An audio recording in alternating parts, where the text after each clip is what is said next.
unless you're told otherwise. All right, thank you. With that, Commonwealth, I'll hear from you.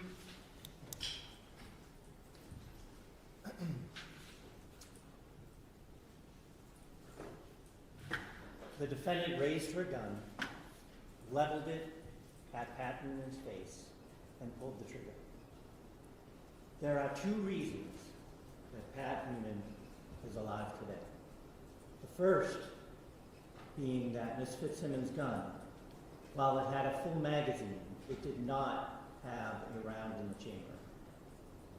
The second reason is that Pat Noonan, based on his years and decades of training and experience, reacted in a calm, professional way when he protected both himself and everyone else in that house. Pat Noonan is 50 years old. He is married to his wife Angie for 25 years. He has a son, Jonathan, who goes to school locally, college. He grew up in New York State at first and moved to Massachusetts to North Andover when he was 4 years old. He moved here with his father, his mother, his older sister. He went through the North Andover public school systems and eventually went to St. John's Prep, where he graduated from. He eventually spent a bit of time in college, but his real goal was to join the military, which he did. He joined the Air Force and went to boot camp out west. He eventually joined the security forces of the Air Force, where he was trained to secure nuclear weapons. He did that pretty much his whole time while he was in the Air Force. It was specialized training, weapons training, stress shooting training, defensive tactics training. His first assignment was on the ground in a Humvee. Later on, he joined another squadron and patrolled in a helicopter. He was honorably discharged from the Air Force, and he came back to North Andover.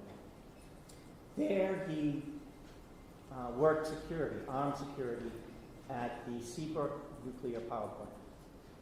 All the while, his goal being to become a police officer, which he eventually did in North Andover.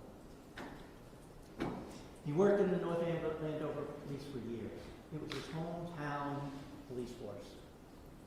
He joined the SWAT team, which is a specialized unit that deals with emergent violent situations, barricaded people, hostage situations, serving armed warrants and the like. It was during that time that they trained twice a month and 40 hours in a separate block a year. He did that for years at North Andover. He eventually transferred to the Lawrence Police Department. And he did that because he wanted to have a busier atmosphere. And Lawrence is a lot busier than North Andover.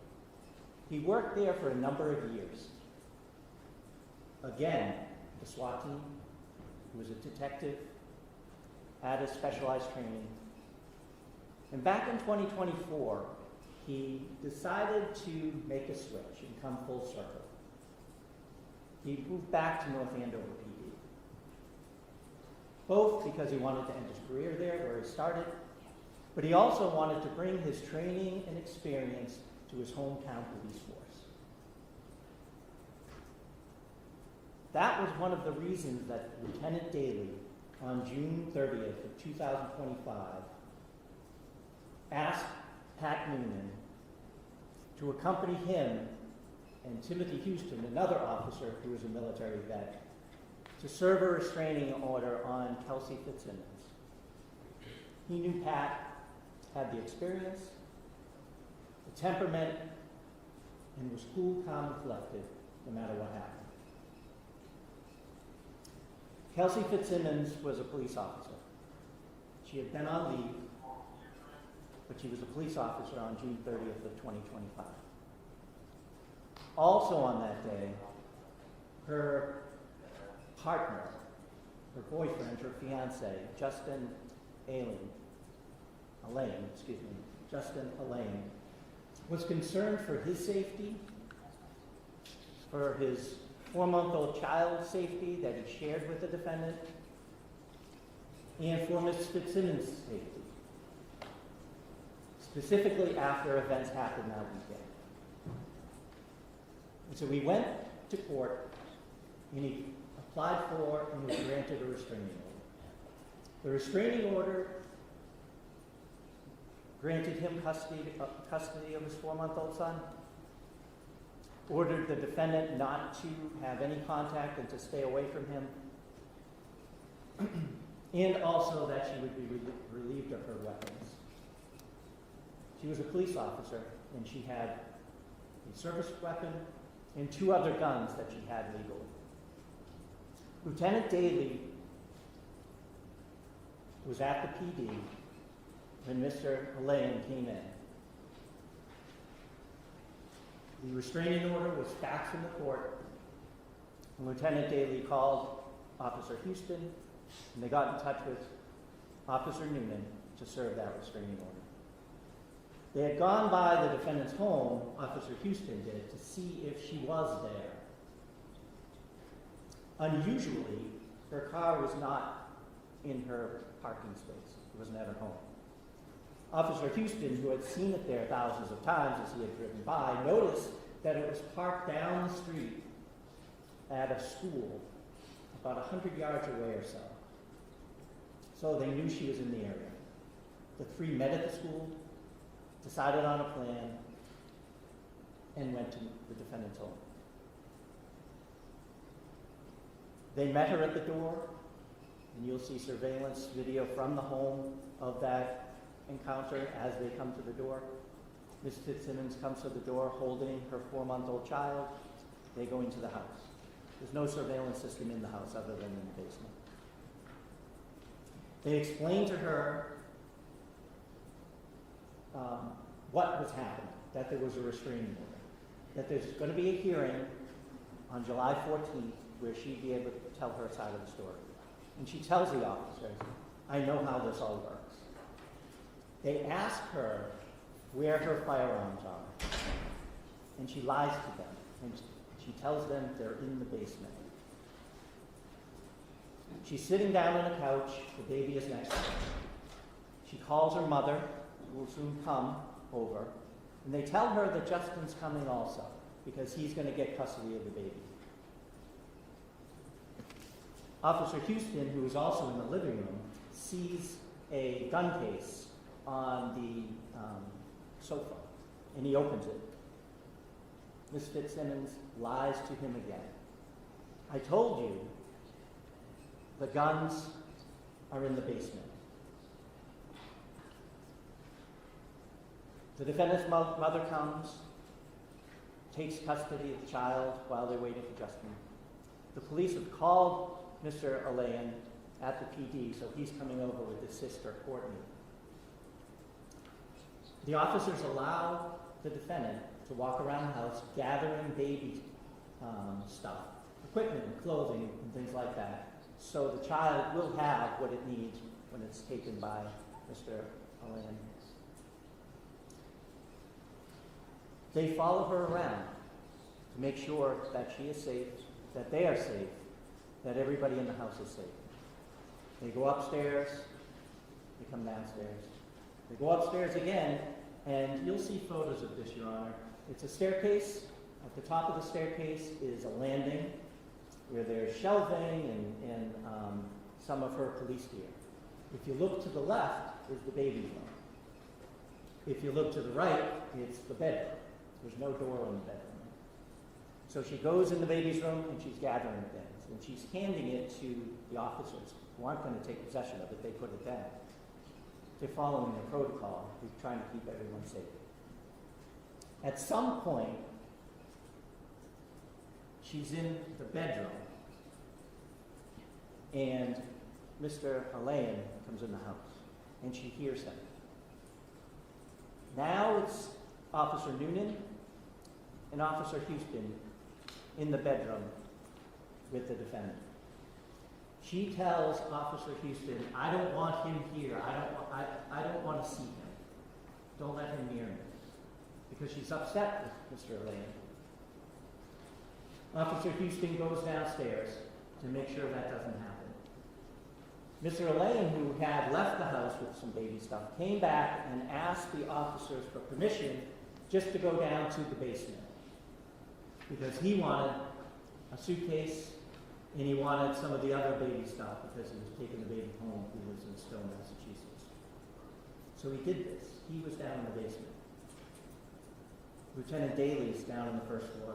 Officer Houston is at the top of the stairs of the basement. And the defendant's mother is downstairs also. The baby is already gone because Courtney, Mr. Elaine's sister, had come with them, taken the baby, and left the house. Officer Noonan is standing on the landing, watching the defendant in the bedroom. She's on her knees. She's gathering things. He notices at some point that her demeanor changes. She gets upset. At that point, she lunges to her right, forward and to her right. And he can't see what she grabs, but she grabs a firearm. Turns out to be her service weapon. She comes back. She raises it. Before Officer Noonan can do anything, she pulls the trigger as it's leveled at his face, and it goes click. I'm sorry. It goes click, excuse me. It does not fire. Officer Noonan takes out his gun, is yelling at her at this point. Kelsey, don't do it. Drop it. Kelsey, don't do it. She is stepping backwards now. The gun hadn't fired, and so she was doing what the officers will describe to you as a tack rack. She has the gun in her hand. She bangs the magazine and attempts to rack it. She's unsuccessful the first time. Officer Noonan is still telling her, pleading with her, trying to de-escalate it. Kelsey, don't do it. She does it again, racks around. As she's picking up the gun, raising the gun, Officer Noonan fires. He fires twice. She is now moving. He misses and then strikes her. She immediately goes down. Lieutenant Daly runs up. Officer Houston runs up. And they treat her.